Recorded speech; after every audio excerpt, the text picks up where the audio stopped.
Today on Game Pass Daily, we got a different type of mech game, new Game Pass release dates, Palworld takes over the internet, and my thoughts on the Xbox Developer Direct. That and more coming up next.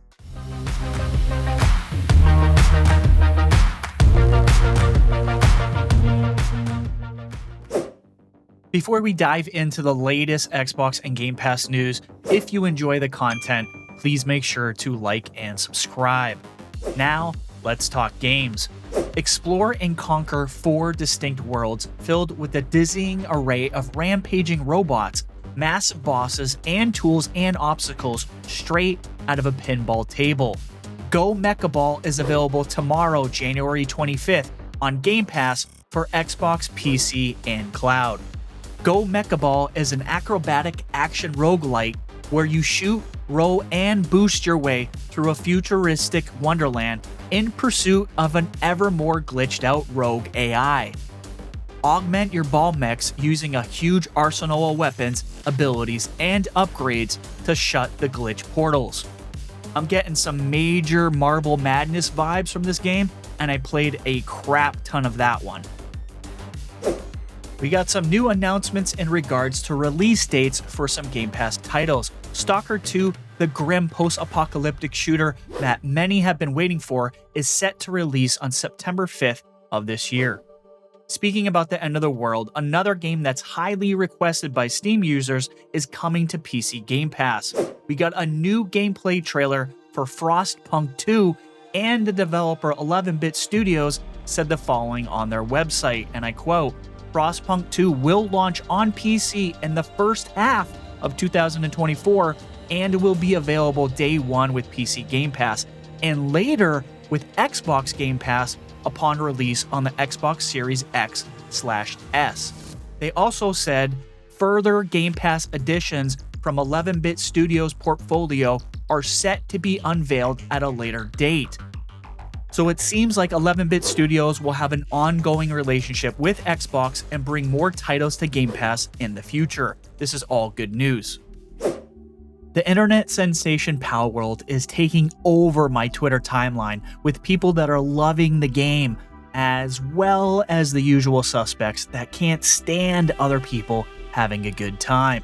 Then we have the Pokemon elitists that think that this game is stealing designs from a game that blatantly stole from games before it. It's funny how that works. Palworld is not just Pokemon with guns, but it feels more like a survival game in the realm of something like Ark or Valheim. As in my previous video, I mentioned I had a really good feeling about this game before it dropped into Game Pass, and here we are today. I'm totally addicted to Palworld. The studio Pocket Pair started with the team of 4 people making the title and only had a total of 10 employees.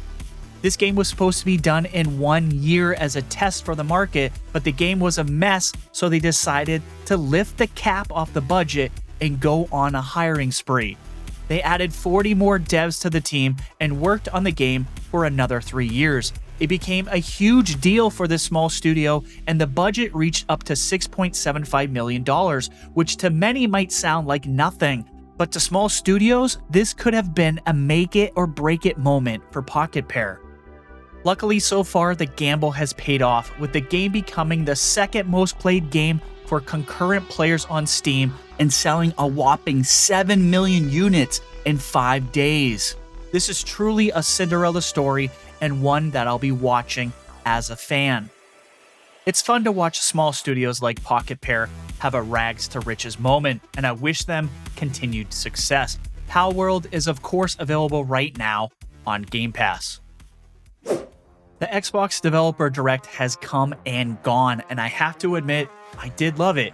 Hellblade 2 looks gorgeous, and we finally got a release date of May 21st. I know it's not in the first quarter, so that did disappoint some people, but hey, at least we got a release date, and it's coming soon. The action RPG Avowed from Obsidian, my personal most anticipated game for 2024, showed us some more footage, and one of my favorite takeaways was the flexible combat system, which allows you to switch from spellcasting and sharpshooting to melee combat on the fly. I love this little feature.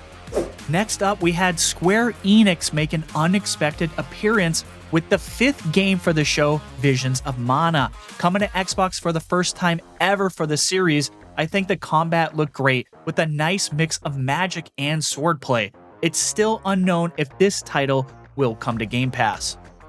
Ara History Untold showed us the game will have less downtime than most turn-based strategy games, and that you can do several moves at once, like defending one position while attacking another. Cool stuff.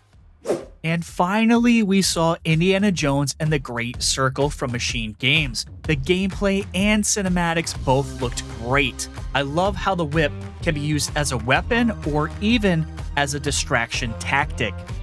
Looks like there will be plenty of fantastic puzzles and adventures around the world, as the devs have told us that we're going to be venturing inside temples with locations in Egypt and in the Himalayas, just to name a few.